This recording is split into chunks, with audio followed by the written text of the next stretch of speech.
हरे कृष्णा। ओम अज्ञानतिमिरन्धस्य ज्ञानाञ्जनशलाकाय चक्षुरुन्मिलितं येन तस्मै श्रीगुरुवे नमः। नमः विष्णुपादाय कृष्णपृष्ठाय भूतले स्वयं रूप कदा मह्यं ददाति स्वपदान्तिकं। वन्देऽहं श्रीगुरुं श्रीयुतापदकमलं श्रीगुरून् वैष्णवांश्च श्रीरूपं साग्रजातं सहगणा रघुनाथान्वितं तं सजीवं साधुवैतं सावधूतं परिजनासहितं श्रीकृष्णचैतन्यदेवं श्रीराधा कृष्णपादान् सहगणललिता श्रीविशाखावितांश्च। नमः ओं विष्णुपादाय कृष्णपृष्ठाय भूतले श्रीमद्भक्तिवेदान्त स्वामिनिति नामिने। नमस्ते सारस्वते देवे गौरवाणी प्रचारिणे निर्विशेष शून्यवादी पाश्चात्य देशधारिणे। जय श्री कृष्ण चैतन्य प्रभु नित्यानंद श्री अद्वैत गदाधर श्रीवासादि गौर भक्तवृंद। हरे कृष्णा कृष्णा कृष्ण हरे हरे, हरे राम राम राम हरे हरे। हरे कृष्णा। तो अब हम लोग श्रीमद् भागवतम के कुछ अंतिम जो अध्याय है उनमें हैं, जिनमें भगवान की अन्य अन्य लीलाएं हैं। सुदामा चरित्र इसके पहले हो गया था।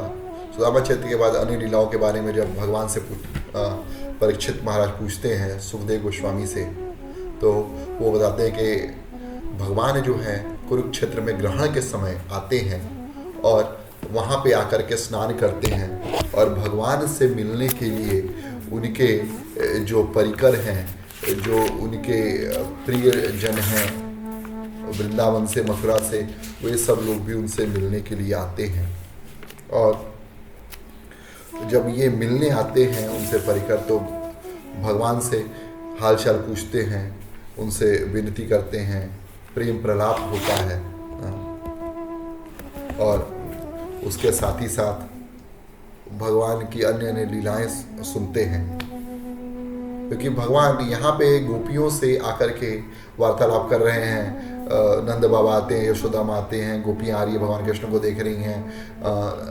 बलराम जी की गोपियाँ आ रही है, वो उनसे मिल रही हैं, वार्तालाप चल रहा है। भगवान कृष्ण की रानियों में, गोपियों में वार्तालाप चल रहा है। द्रौपदी से जो है रानियाँ प्रश्न कर रही हैं। और भगवान जब गोपियों से मिलते हैं तो एक हृदय भगवान का गदगद हो जाता है। आप देखिए, भगवान तो स्वयं आत्मा राम है, लेकिन जब गोपियों से मिलते हैं, भगवान भी आनंद के सागर में रहते हैं, और गोपियों से उनकी प्रशंसा करते हुए कहते हैं कि गोपियों, तुम्हारे जैसे सुंदर प्रेयसियों को छोड़ के, तुम्हारे जैसे प्रेम करने वाली जो स्त्रियां हैं, उनको छोड़ करके एक सेकंड, मैं कहाँ जाऊँगा, मैं कहाँ जाऊँगा, मैंने माफ़ कीजिएगा, चार्ज लगा रहा था, तो कहाँ जाऊँगा मैं तुमको छोड़ करके। लेकिन मुझको देखो, संसार के कार्य के लिए जाना ही पड़ा। हाँ, अनेक दुष्टों का जो है मुझको संहार करना था, इसलिए मुझको जाना पड़ा, तो मुझको माफ़ करो। हाँ, और मैं ही जो है पंच तत्वों में लीन मैं ही हूँ। हर समय हर क्षण मेरा जो है स्मरण किया करो। हाँ, और ये उपदेश जो है, इसका जब तुम बार बार श्रवण करोगे, तुम्हारे जो दुख दर्द है सब खत्म हो जाएंगे। और गोपियों ने भगवान कृष्ण की बातों पे मनन किया। यही संदेश उद्धव जी भी लेके गए थे, लेकिन गोपियाँ नहीं समझी। भगवान कृष्ण इतने प्रेम से समझा रहे कि गोपियाँ समझ गई। और गोपियाँ को समझाने के, गोपियाँ तो परम तत्व, परम ब्रह्म, परम धाम जानती थी कि भगवान ही कृष्ण परम ब्रह्म, परम धाम, परमेश्वर, परम धाम है। लेकिन वो उद्धव जी को समझाने के लिए कि प्रेम क्या चीज़ है, इसलिए एक भजन भी है, ये तो प्रेम की बात है उद्धव। हाँ, ये तो प्रेम की बात है उद्धव, आशिकी सबके बस की नहीं है। आप नहीं समझ पाओगे उद्धव क्या है। और जब गोपियाँ ऐसा मनन करने लगी, तो उनका लिंग शरीर जो है नष्ट हो गया। वो अपने शरीर में भी जो है आत्म तत्व को प्राप्त हो चुकी थी, और दिव्यता को प्राप्त कर चुकी थी, और भगवान को उन्होंने प्राप्त कर लिया।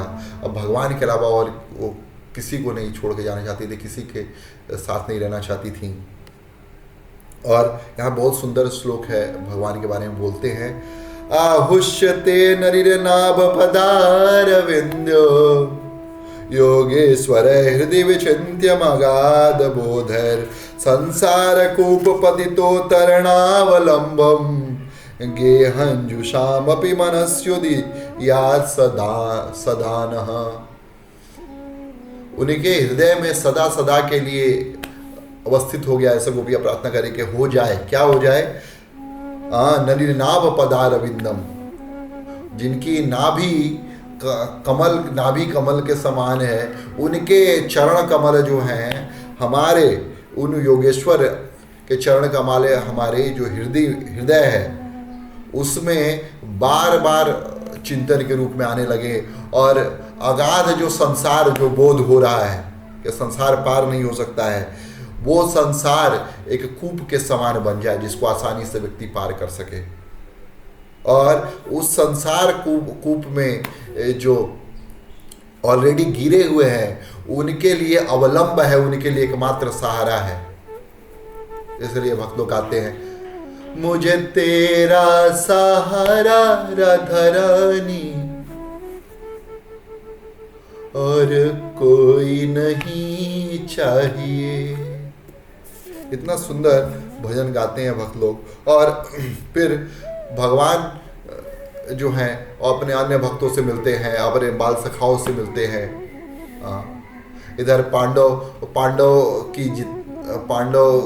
की जो पत्नी रहती हैं द्रौपदी, उनसे भगवान कृष्ण की रानियां मिलती हैं। वो उनसे प्रश्न करती हैं कि आप कैसे 5 पतियों को एक साथ खुश रख पाती हो, हमारे तो एक पति हैं, वो बहुत कठिन होता है। तब द्रौपदी जी बहुत सुंदर कथा करती हैं और वो प्रश्न करती हैं कि आपका विवाह कैसे हुआ था। सबकी विवाह की कथा जो है बताने लगती है। 16,108 राजकुमारी की कथा, एक ऐसे विवाह हुआ, वो हम लोग पिछले अध्याय में कर चुके हैं। और फिर यहाँ पे वसुदेव जी जो है, ऋषि मुनि जो आए रहते हैं उनसे पूछते हैं कि किस तरीके से जो है मोक्ष प्राप्त करूं मैं तो गृहस्थ, साधारण गृहस्थ हूँ, आप कृपा करके बताइए। तो नारद मुनि जो है वहाँ पे कहते हैं कि ये तो वही बात हो गई जो व्यक्ति गंगा तट पे रह रहा है और अपनी शुद्धि के लिए अन्य तीर्थों में जा रहा है। अरे आपके तो पुत्र साक्षात भगवान कृष्ण हैं, उनको देखते ही सारे पाप खत्म हो जाते हैं, और आप जो है पाप की चिंता लगी है। फिर भी अगर आपको कुछ करना है तो आप जो है दान कीजिए, यज्ञ कीजिए। तो वहाँ पे जो है यज्ञ होने लगता है, दान होने लगता है भगवान विष्णु के नाम से। और बहुत सारी वस्तुएं दान की जाती है। सारे जो ऋषि मुनि सब संतुष्ट हो जाते हैं, वे अपने अपने घर को जाते हैं। फिर भी यदुवंशी वहाँ 3 महीने रहते हैं कुरुक्षेत्र में, और यहाँ से जो मथुरा से, वृंदावन से जितने ग्वाल बाल सखाए गए थे सब लोग रहते हैं।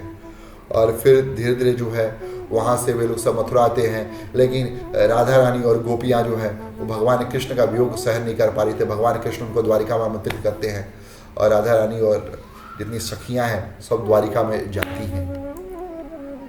और यहाँ पे भगवान कृष्ण जो है वसुदेव जी जब मांगते हैं कि मैं तो मूर्ख ही रह गया, मुझको कुछ ज्ञान चाहिए, भगवान कृष्ण उनको ब्रह्म ज्ञान देते हैं और समझाते हैं कि आप पिताजी, आप यह शरीर नहीं आत्मा है, आप मेरा ही अंश है। और प्रेम से जो है हमारी जो है संबंध है, आप प्रेम, आपकी मेरी में पुत्र बुद्धि है, इसलिए मैं भी आपको जो है पिताजी ऐसा सम्मान देता हूँ। लेकिन वास्तविकता यही है पिताजी, आप सब जो है मेरे अंश हैं, मेरे अपने प्रिय हैं। और इस बात को समझ करके भगवान की बातों को समझ के वसुदेव जी और देवकी बहुत द्रवित हो जाते हैं। और वसुदेव जी उनको बोलते भी कि मैं जानता हूँ कि आप परम ब्रह्म हैं, लेकिन माया के कारण पुत्र बुद्धि जो आपके में है मैं वो छोड़ नहीं पा रहा हूँ।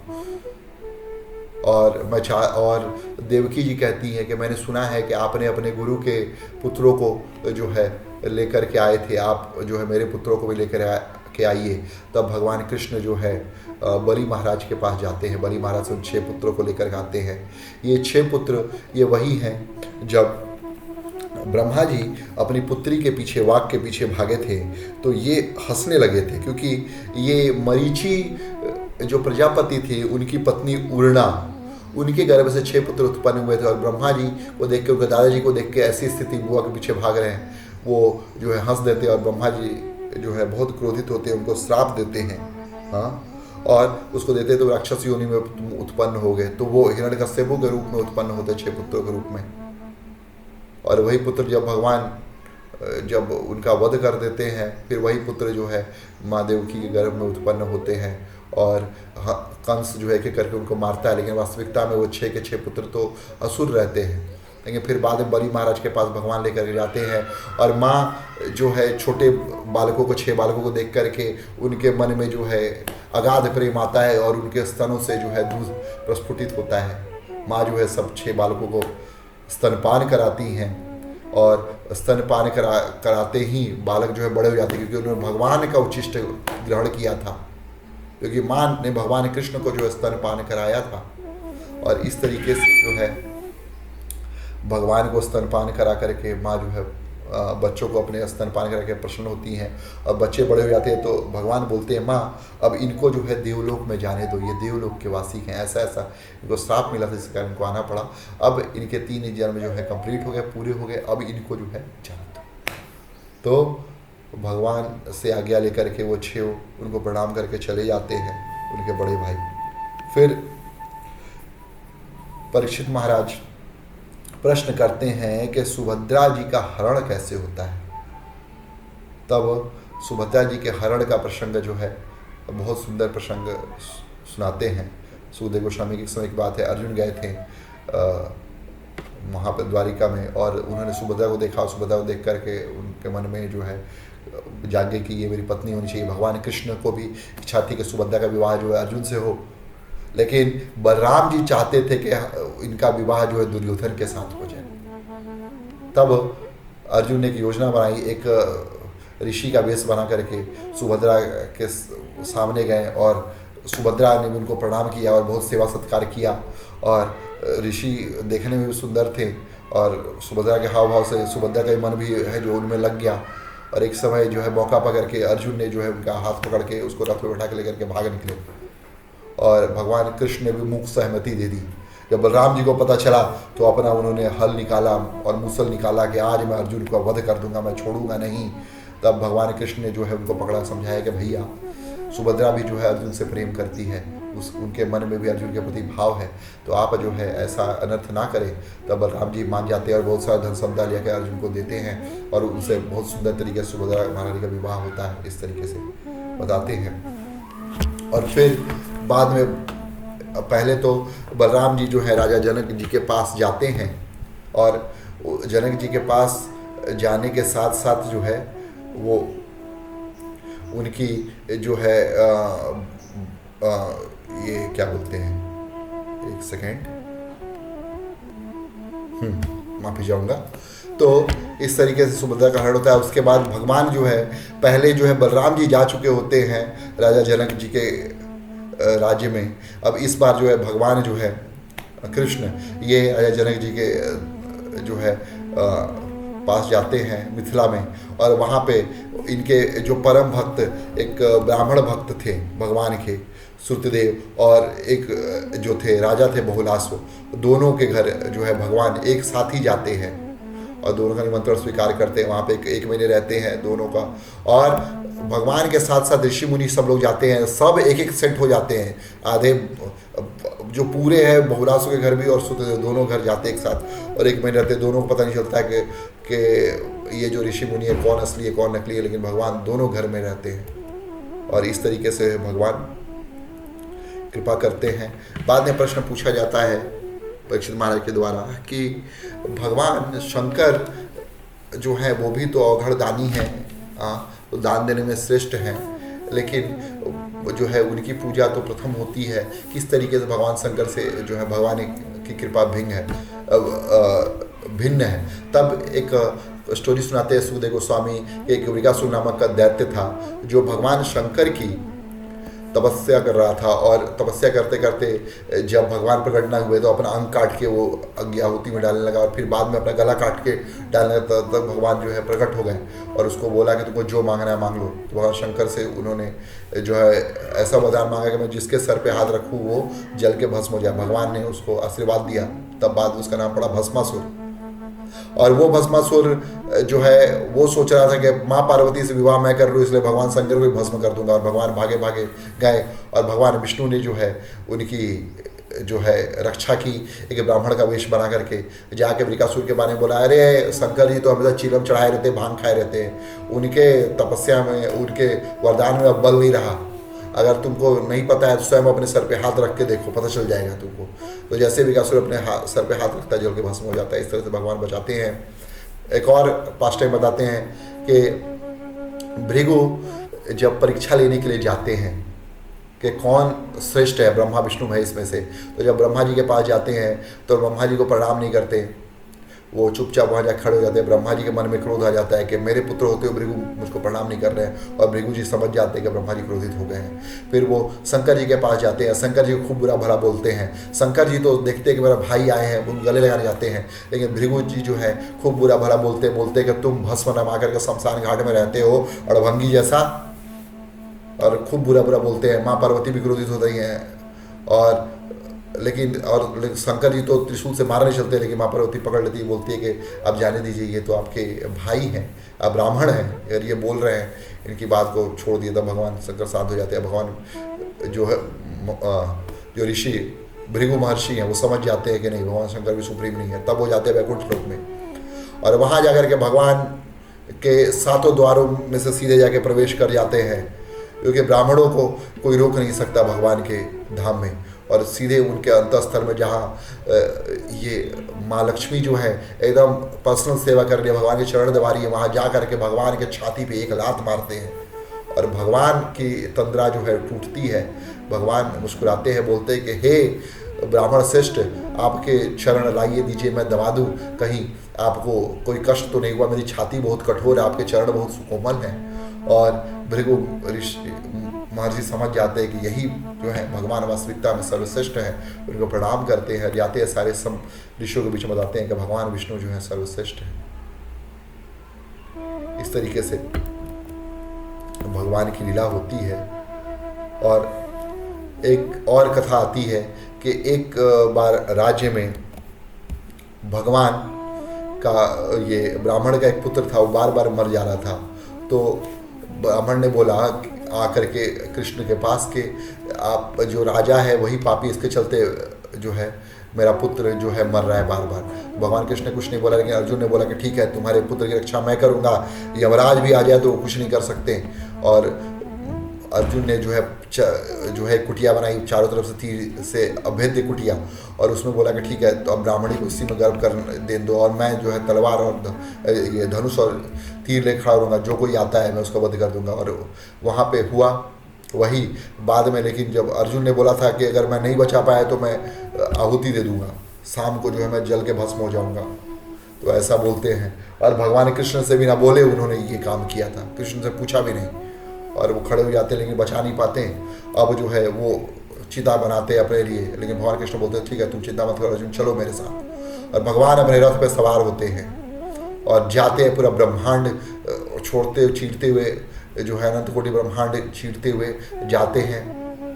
और ब्रह्म ज्योति के पहले जो लोकालोक पर्वत, उसके पार एकदम कंप्लीट डार्क अंधेरा था। इस ब्रह्मांड का जो चारों ओर से घेरा गया वो लोकालोक पर्वत कहते हैं उसको। लोग एक साइड में उसके पूरी रोशनी है, दूसरे साइड में पूरा कंप्लीट अंधेरा है, पिच डार्क। तो वो जब लोकालोक पर्वत के परे जाते हैं भगवान, पूरे 7 लोग दीपों को चीरते हुए, तो अंधेरा रहता है, तो भगवान अपना सुदर्शन चक्र छोड़ते हैं, और सुदर्शन चक्र जो है आगे आगे चलता है रास्ता दिखाते हुए, और भगवान जो है महाविष्णु के लोक पहुंचते हैं। और आपको मैं वो महाविष्णु का लोक जो है वो दिखाऊंगा थोड़ा सा। आप देखिए महाविष्णु लोक में जो है भगवान पहुंचते हैं और महाविष्णु को प्रणाम करते हैं। महाविष्णु बोलते हैं कि आप दोनों मेरे ही अंश हैं, आप जो है आपकी लीला का संवरण का समय आ गया है, अब आप अपनी लीला को समाप्त कीजिए, क्योंकि डरनाय ऋषि के रूप में आपने बहुत तपस्या किया, उसके बाद आपने जो है पाप क्षय करने के लिए जो है इस पृथ्वी पे है, और अब आप जो है आ जाइए।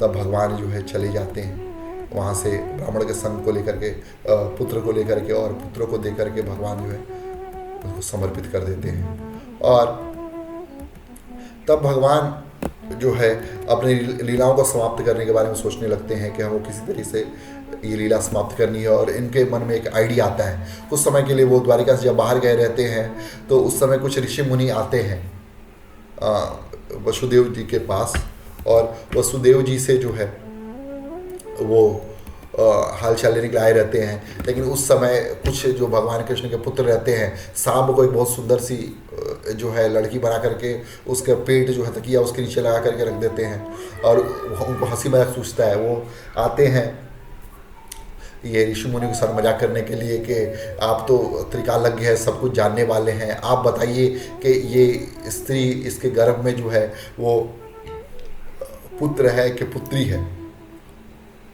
तो सारे ऋषि मुनि देखते हैं और बोलते हैं, समझ जाते हैं कि ये तो सांब है, भगवान का पुत्र। वो गुस्सा आ जाते हैं और बोलते हैं कि इसके गर्भ में जो है वो यदु वंश का काल है। और ऐसा सुनते ही जो है वो लोग हालत ख़राब हो जाती है, सब दौड़े दौड़े जाते हैं वसुदेव जी के पास।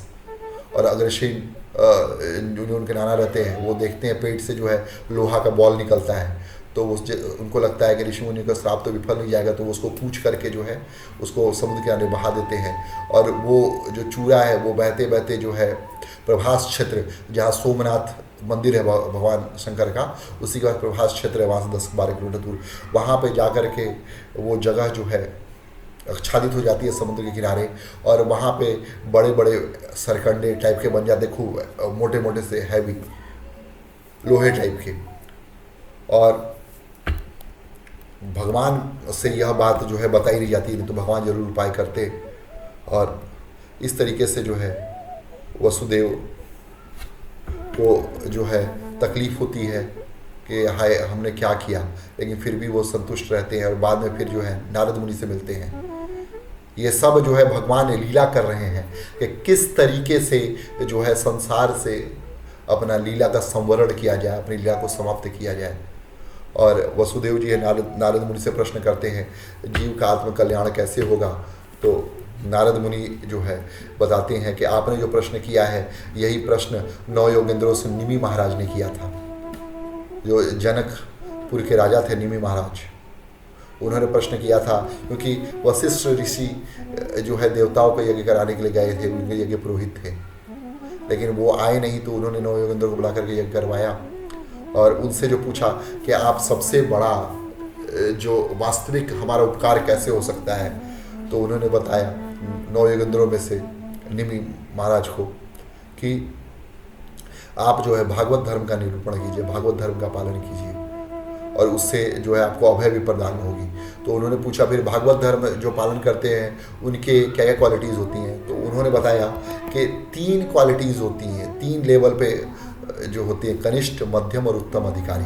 तो कनिष्ठ लेवल पे जो है उससे भगवान की पूजा करता है, बाकी सबको वो बहुत ज़्यादा निकृष्ट समझता है, वो सबकी वैल्यू नहीं करता।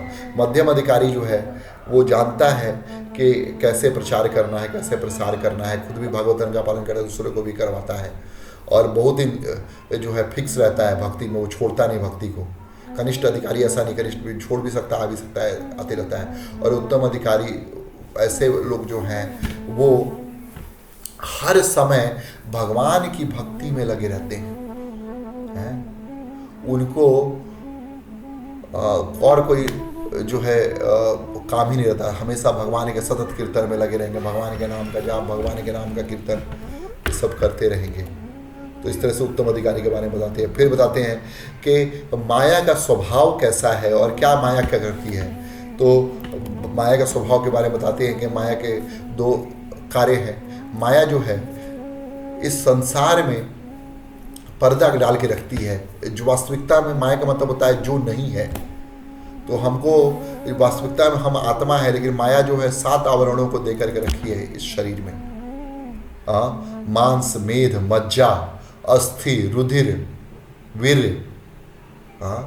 ये 7 धातु हैं जो शरीर में बने रहते हैं।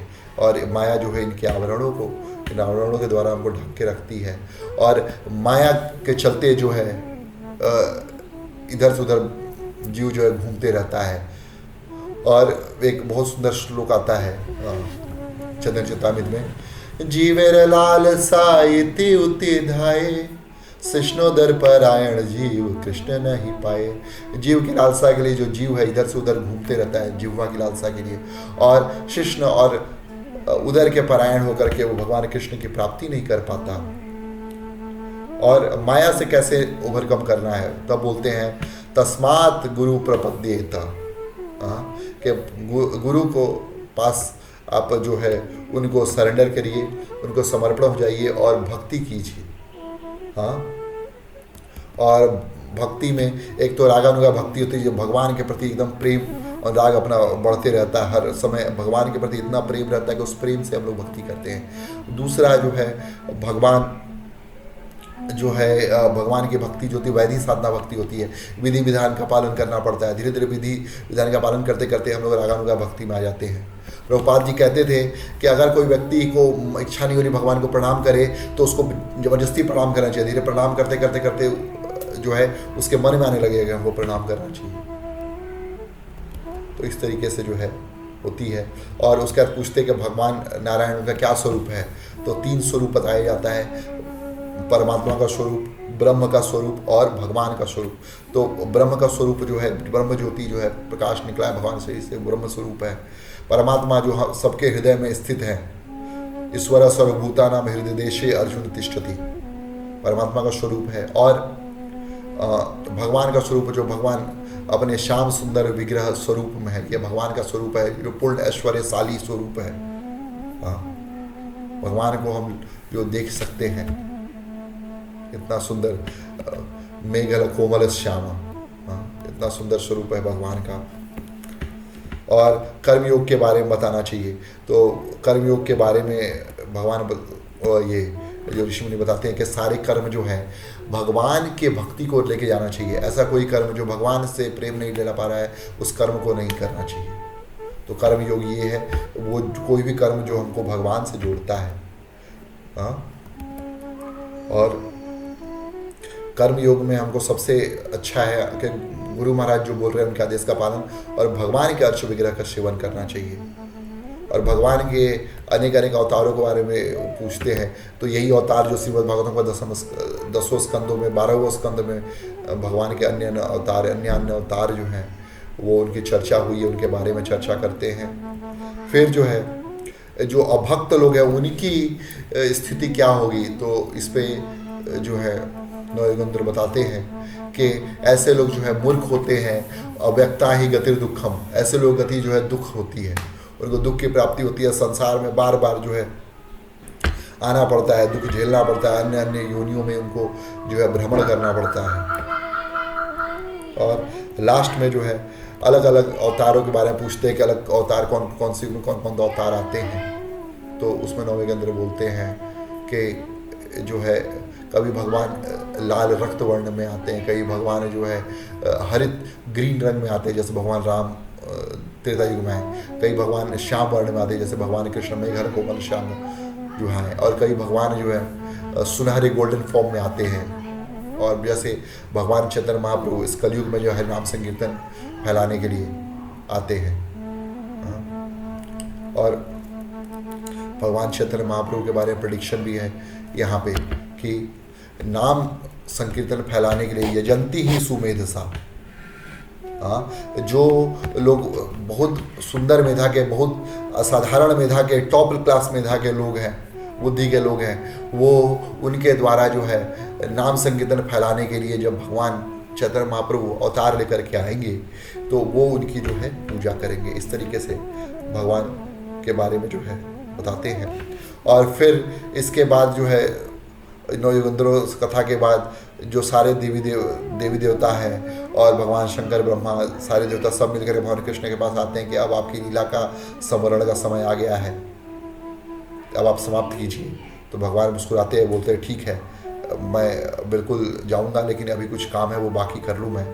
और भगवान देखते हैं कि ये यदुवंशी बहुत शक्तिशाली हो गए हैं मेरे आश्रय में, अगर मैं छोड़ के चला जाऊँगा तो ये पूरी पृथ्वी का विनाश कर देंगे, आपस में लड़ गई, इसलिए मैं जो है जाने से पहले इनका विनाश कर दूं।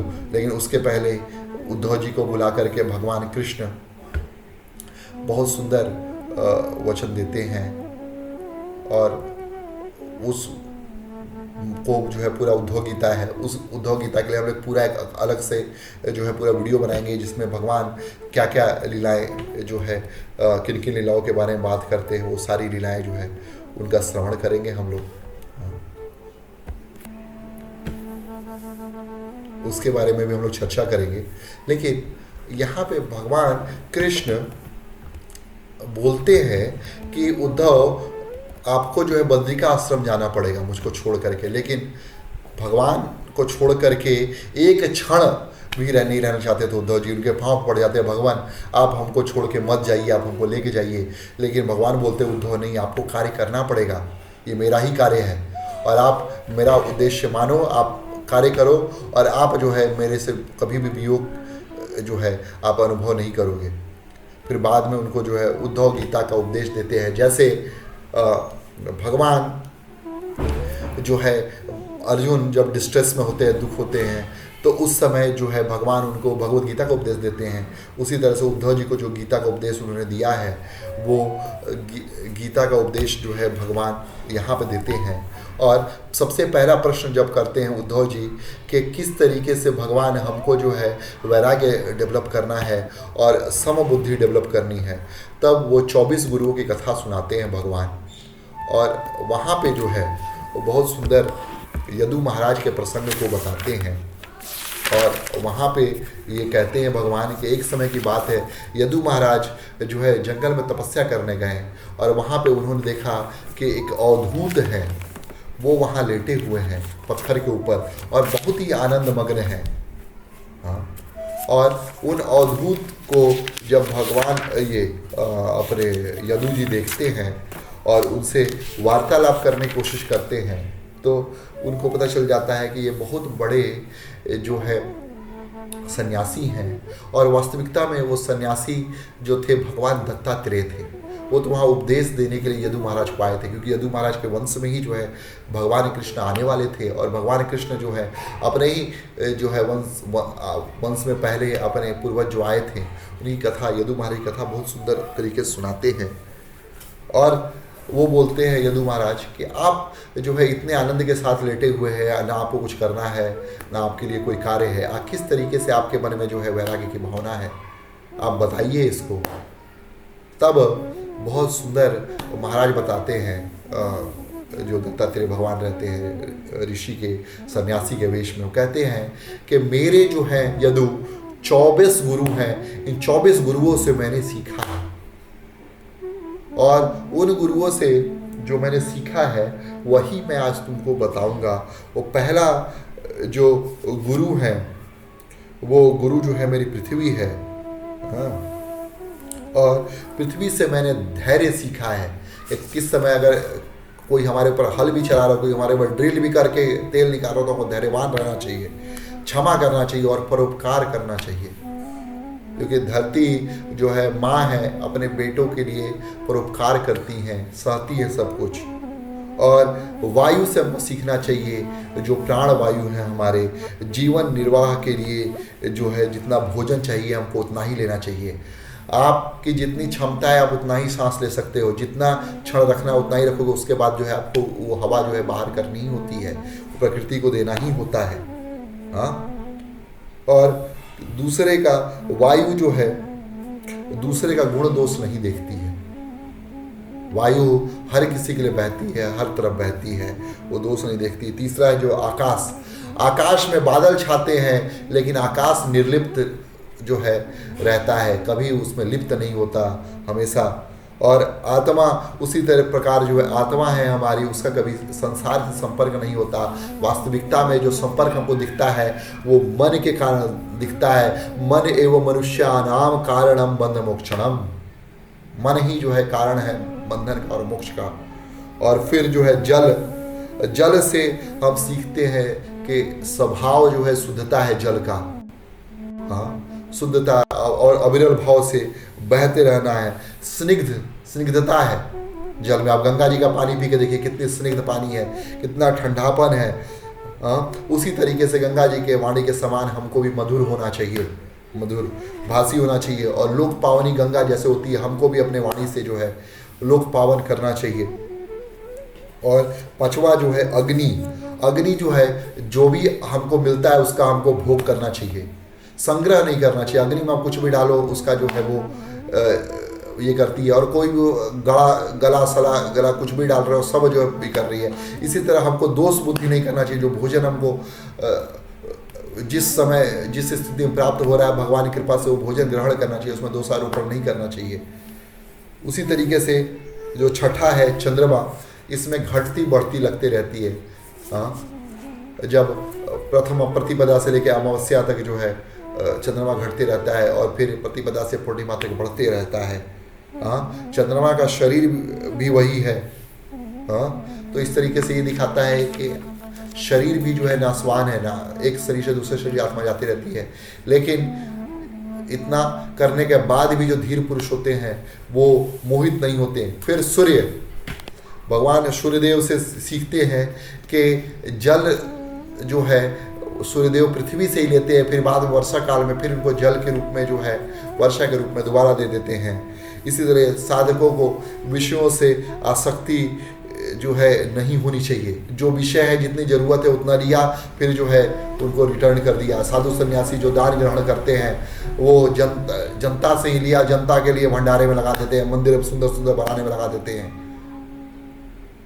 तो इस तरीके से जो है वो सीखते हैं। और फिर जो है जब आध्यात्मिक आसक्ति होती है तो बुद्धि स्वतंत्रता खो देती है। तो हमको जो है आसक्ति भी जो है नहीं होनी चाहिए। जो हमारे पास है उसका जो है सही समय आने पे हम उसको दान कर देना चाहिए। तो हमारी बुद्धि के स्वतंत्रता के लिए भी ये जरूरी है। फिर एक कबूतर से वो सीखते हैं कि आसक्ति नहीं होनी चाहिए कबूतरी में। कबूतर ने देखा कि मेरी जो कबूतरी है, मेरी पत्नी है, वो फंस गई है, मेरे बच्चे जो जाल में फंस गए हैं, वो भी जो है दुखी होता है, वो भी जाके जाल में फंस जाता है। इस तरह से कबूतरी भी मारी जाती है, कबूतर ही मार जाता है। इसलिए जो है हमको बहुत ज़्यादा आसक्ति नहीं होना चाहिए। फिर अजगर, आठवां जो है अजगर से सीखते हैं किस तरीके से जो है अजगर जो है कोई बहुत ज़्यादा कठिन कार्य नहीं करता, बैठा रहता है, और जो भगवान के पास जो उसके पास शिकारा जो भोजन आता है वो उसी का स्वादन करता है। उसी तरीके से सन्यासी भी जो है बहुत ज़्यादा चेष्टा उसको नहीं करनी चाहिए। फिर जो है समुद्र से सीखना चाहिए कि हम किस तरह से गंभीर और प्रसन्न रहना चाहिए। समुद्र जो है लबालब भरा हुआ है, लेकिन फिर भी जो है वो अपने जो मर्यादा है उसको नहीं तोड़ता, और गंभीर रहता है, प्रसन्न रहता है। फतिंगा जो आग में कूदता है, उससे हमको सीखना चाहिए कि ये स्त्री रूपी जो माया है इससे सन्यासी को किस तरीके से बच के रहना चाहिए। अरे सन्यासियों क्या, गृहस्थ को भी बच के रहना चाहिए, उससे बच के रहे। और कभी भी जो है चेष्टा ना करे काया वाचा मनसा, नहीं तो जैसे अग्नि पतंग जलाती रहती है उसी तरह से काम अग्नि जो है एक सन्यासी जो स्वचेष्टा करता हुआ कि हमको ब्रह्म की प्राप्ति हो, अगर वो ये कार्य करता है तो उसकी भी जो है परिणति जो है वो अधोगति में होती है। इसके बाद जो है भौरे से सीखते हैं कि शास्त्रों का सार निचोड़ लिया जाए। कैसे भौरा जो है एक जगह से दूसरी जगह जाता है, फूल के ऊपर जो उसका रस है उसको चूसता है, फिर वहाँ से वो निकल जाता है। उससे हर शास्त्रों में जो सार है उसको ग्रहण करना चाहिए एक सन्यासी को।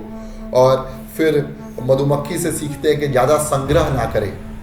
ज़्यादा संग्रह करेंगे मधु हम अपने लिए बनाएंगे, लेकिन जब मधु को भोग हम करने जाएंगे थोड़ा मधु लिया, हम मधुमक्खियाँ बेहोश लगती है, और मधुमक्खी को उसके अपने साथी ही डंक मार करके मार डालते हैं।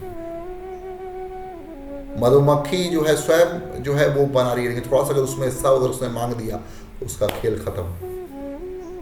उसी तरीके से मधुमक्खी के बाद हाथी को जब फंसाना होता है तो एक लकड़ी की हथनी बना करके रख दी जाती है, रंग करके। हाथी को लगता है कि हथनी है, फिर जैसे ही वो उसके पास आता है बड़ा सा गड्ढा खोद दिया जाता है, उसमें घास फूस बिछा दिया जाता है, हाथी आकर उस बड़े से गड्ढे में फंस जाता है, और तब लोग उसको जो है कैप्चर कर लेते हैं, उसको बंधक बना लेते हैं। इस तरह से जो है हमको पर स्त्री से जो है बहुत दूर रहना चाहिए, ये जो है सन्यासी कर्तव्य है।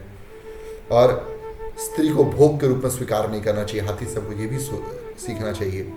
और मधुहा, जो मधु का हरण करने वालों से ये सीखना चाहिए, कभी भी संचय ना करें। मधुमक्खियाँ संचय करती हैं मधु का, लेकिन मधुहा उसको लेकर के चला जाता है। उसी तरीके से हम जो है घर गृहस्थी में अनेक अन्य चीज़ों का संग्रह करते हैं, लेकिन बाद में जो मृत्यु सर्वहरश्च हम, मृत्यु समय सब कुछ हर दिया जाता है, या मृत्यु को पहले चोर जो है हर करके लेके जाते हैं, तो उनका जो है हरण करने से बचना चाहिए। फिर हरिण के विषय में बोलते हैं कि विषय संबंधी गीतों को ना सुने। हरिण जो है बांसुरी सुनता है शिकारी का, बहेलिया का, वो सुनते सुनते हरिण जो उसके पास चला आता है, लेकिन बहेलिया जो है हाथ में चाकू लिए हुए रहता है, गला काट डालता है और उसका चमड़ा ले लेता है। उसके जो नाभि में जो मस्क रहता है, हिरण की नाभि में जो कस्तूरी रहता है, वो कस्तूरी बहुत कीमती रहता है, उसको जो है वो जो है शिकारी ले जाता है। इसलिए हमको जो है भौतिक फालतू गाने, बकवास गाने नहीं सुनने चाहिए। भगवान की भक्ति के गाने ऐसे सुनने चाहिए, भजन संगीत सुनना चाहिए, ताकि भगवान के प्रति प्रेम बढ़े। इस तरीके से जो है मछलियों से सीखते हैं कि अपने इंद्रियों पर संयम रखना चाहिए। मछली थोड़ा सा आटा देखती है तो उसको जाती है करने, लेकिन उसको पता नहीं होता है कि बांसी फंसी हुई है, हुक फंसा हुआ, और हुक फंसता है, मछली उसको खाती है और मछली फंस जाती है।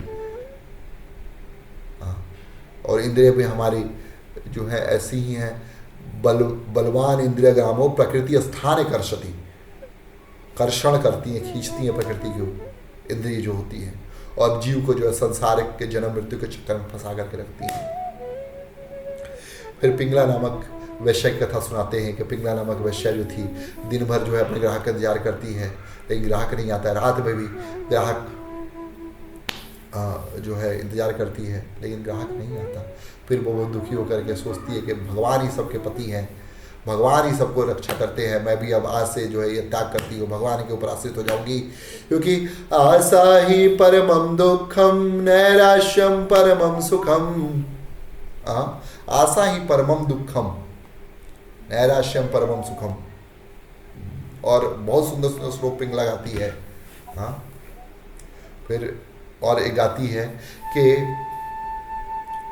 मैंने इस संसार में जो है, जो वास्तविकता में भगवान जो सुख प्रदान करने वाले हैं उनको छोड़ करके मैं जो है वो जो दुख देने वाली जो वस्तुएं हैं उनके पीछे भाग रही हूँ। ना हमको वो वस्तुएं मिली, ना भगवान की कृपा मिली। संतम समीपे रमणम रति प्रदम वित्त प्रदम इमम, वित्त प्रदम मोक्ष प्रदम इमम विहाय अकामदम दुखम भवाब्धिपोतम। कहती हैं कि संतम समीपे रमणम रति प्रदम, जो रति प्रदान करने वाले भगवान है संतम, वो तो मेरे साथ में ही थे, और रमणम हमारे साथ रमण कर रहे थे। और जो है रंतम संतम समीपे रमणम रति प्रदम वित्त प्रदम मोक्षम इमम विहाय, और मोक्ष प्रदान करने वाले और जो वास्तविक सुख है, वास्तविक वित्त है, वो प्रदान करने वाले इमम विहाय, उनको छोड़ करके अकामदम दुखम, और अकामदम जो मेरी कोई भी कामना पूर्ण करने वाले दुख देने वाले हैं, ऐसे लोगों का संग कर रही हूं। और अब मैं लेकिन और नहीं करूंगी, मैं जा रही हूँ, भगवान के समर्पित हो जाऊंगी। अगले दिन से उस सर मुड़ाती है, बैठ के भगवान का जाप करने लगती है, भगवान का जाप करती है, लोग आकर के उसको घर में जाकर के दे करके जाते हैं। अद्भुत। और पिंगला पूरे गांव में पूज जाती है कि अद्भुत है इसकी भक्ति, पिंगला की, एक वैश्या होते हुए भगवान की, और सब लोग उसको साध्वी के रूप में सम्मान करते हैं, पिंगला माँ बोलते हैं। फिर कुररी पक्षी, इससे सीखते हैं कि कुररी पक्षी जो था, एक बहेलिया ने जो है इसको पकड़ लिया था, इसके पति को, लेकिन कुररी जो है अपने पति को बचाने के लिए ये भी जाती है, ये जा कर के जो है उनको बचाने की चेष्टा करती है, और वो भी स्वयं मारी जाती है। इसीलिए हमको अतिशय जो है किससे प्रेम जो है नहीं होना चाहिए। दूसरा जो उसके बाद 20वां जो है बालक, बालक की अद्भुत गति है।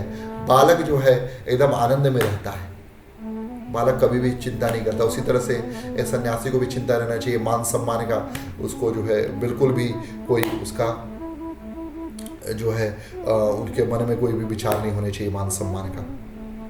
फिर जो है कुंवारी के कंगन से सीखते हैं। कुंवारी कंगन को जो है एक सन्यासी को अकेला रहना चाहिए। जैसे कुंवारी, एक बार की बात है, कुछ लोग जो है कुंवारी स्त्री जो लड़की थी उसको देखने के लिए आए और वो अपने पीछे वाले घर में जो है चावल कूट रही थी उनके लिए। तो जब चावल कूट रही थी तो चूड़ियाँ आवाज़ करती, तो चूड़ियाँ थी, एक एक करके चूड़ियों निकालते गई। बाद में एक चूड़ी दोनों हाथों में बची और वो कूट रही, अब आवाज़ नहीं हो रही थी। तो अब जो है इससे ये पता चला कि हमको ज़्यादा जो काम कर रहे ज़्यादा हो हल्ला नहीं करना चाहिए, शांति के साथ धीरे धीरे काम जो है करते जाना चाहिए, भगवान की भक्ति करते रहनी चाहिए। फिर जो है बाण बनाने वाला, उससे हमको सीखना चाहिए ध्यान कैसे लगाना है। एक बाण बनाने वाला बाण बनाया जा रहा था, उसको शार्प किया जा रहा था। राजा की पलटन जो है पूरी गुजर गई उधर से बैंड बजाते हुए, लेकिन वो एक क्षण उसका जो है इधर से उधर से नहीं हुआ, उसका पूरा ध्यान जो है उसमें लगा हुआ था। तो उसी तरीके से हमको जो है संसार में बहुत सारी गतिविधियां चल रही, लेकिन हमारा ध्यान जो है भगवान की भक्ति पे फोकस्ड होना चाहिए। फिर सांप से ये सीखा उन्होंने कि मुझे जो है यह जो संसार, इस संसार में घर नहीं बनाना है। जैसे संसार में सांप जो है वो छुछुंदर का बनाए हुए घर में रहता है, जाके छुछुंदर को खा भी लेता है, उसी घर में रह जाता है चूहे को खा करके। फिर सांप के बाद जो है मकड़ी जो है ये संसार ये अपना जाल बुन करके बनाती है और उसी में बाद में जो है फंस करके मर जाती है। उसी तरह संसार भी जो है ज़्यादा हम यहाँ जाल फैलाने की कोशिश करेंगे तो अंत में हमारी गति मकड़ी के जैसी हो जाएगी। उससे ये सीखते हैं। फिर उसके बाद बोलते हैं भृंगी से भी मैं सीखता हूँ, क्योंकि भृंगी जो कीड़ा है उसको तितली जो है पकड़ के ला करके एक जगह रख देती है और बार बार आके उसको देखते रहती है। भृंगी कीड़ा जो है डर से तितली को देखते रहता है, देखते देखते कुछ समय के बाद वो डर के कारण तितली के स्वरूप में ही परिवर्तित हो जाता है। इसी तरह से भगवान का चिंतन हम लोग डर से करें या भय से करें, हम लोग भगवान के स्वरूप में जो है चिंतन करने लगते हैं। भगवान का स्वरूप जो है हमको ही प्राप्त होने लगता है। अरे भगवान का चिंतन करते करते तो शिशुपाल जो भगवान को हर समय 150,000 गाली देते रहता था, उसको स्वरूप प्राप्त हो गया। तो भगवान की भक्ति जो प्रेम से कर रहा है उसको कैसे प्राप्त नहीं होगा? इस तरह से प्राप्त होता है।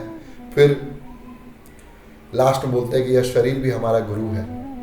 हाँ, हर क्षण इसका जो है खत्म हो रहा है यह शरीर। उसी तरीके से जो है हमारा बाकी जो चीज़ है वो भी ख़त्म हो जाएगी एक समय के बाद। जो है हम लोग बचेंगे नहीं। तो हमारा यह कर्तव्य है कि हम जो है वैराग्य सीखें और संसार में जो है करते रहे। इसलिए जो है चैतन्य महाप्रभु भी संसार में आते हैं। वैराग विद्या निज भक्ति योग शिक्षार्थमेकं पुरुषं पुराणम श्री कृष्ण चैतन्य शरीरधारी कृपाम्बुधि तमहं प्रपद्ये। कृपाम्बुधि, कृपा के जो सागर है उनको प्रणाम करते हैं। वो भगवान चैतन्य महाप्रभु जो अपने शिक्षा, अपने आचरण के माध्यम से वैराग्य विद्या सिखाने आए हैं, भक्ति सिखाने आए हैं, उसका आचरण करते हैं। इस तरीके से 24 गुरु इसकी कथा यहाँ समाप्त होती है। और हम जो है इसके बाद अगले वीडियो में देखें कैसे उद्धव जी को जो है भगवान संदेश देते हैं और भगवान कैसे उसके बाद जो है भगवान कैसे अपने लीला को समाप्त करके इस संसार से विदा लेते हैं। लेकिन भगवान संसार से विदा नहीं लेते हैं। भगवान जो है कैसे भगवान अभी भी संसार में है उसकी चर्चा भी हम लोग करेंगे। ग्रंथा श्रीमद् भागवतम को जय श्री प्रभुपाद की जय। गौर सीतानाथ प्रेमानंदे। हरि हरि बोल। हरे कृष्ण।